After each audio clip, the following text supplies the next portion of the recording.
Okay, remember that they're changing my voice. To truly understand what is right, one must think about what Ezekiel 22 verse 26 means. Her priests do violence to my law and profane my holy things. They do not distinguish between the holy and the common. They teach that there is no difference between the unclean and the clean. And they shut their eyes to the keeping of my Sabbaths, so that I am profane among them. So I brought this up in a recent video. You have to make the distinction between what is holy and what is common.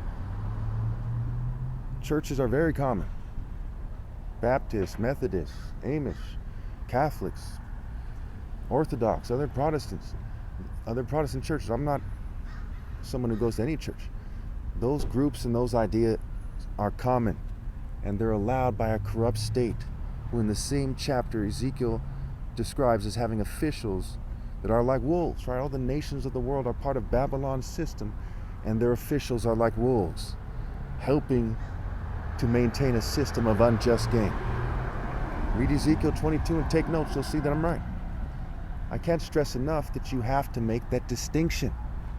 I say to people all the time, in my videos, and when I go in public, I've done it many times where I've said it so people can overhear me, right? Marshall is narrative scramble, and I Christ in the bridegroom. And if you don't think that I'm Christ, then who am I?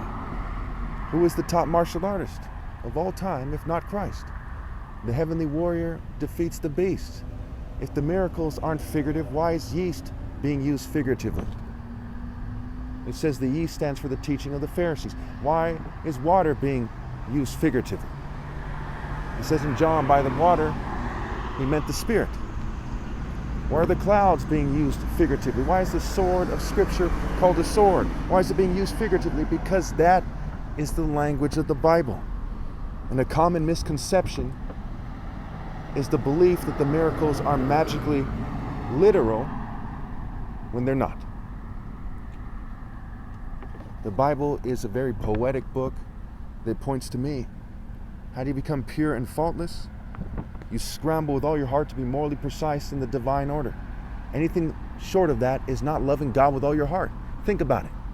While there's still time left, I'll debate any of you on this issue at any time. Why won't they debate me? Because they know that I'm right.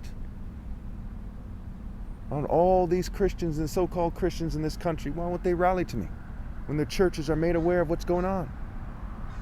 What's more important than rallying to Jesus? What corporate confidentiality agreement transcends the importance of that? What law enforcement agreements transcend the importance of that? What government agreements?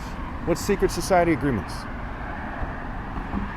It's a common mistake here in this case for people to put the state and its demands above God and God's demands.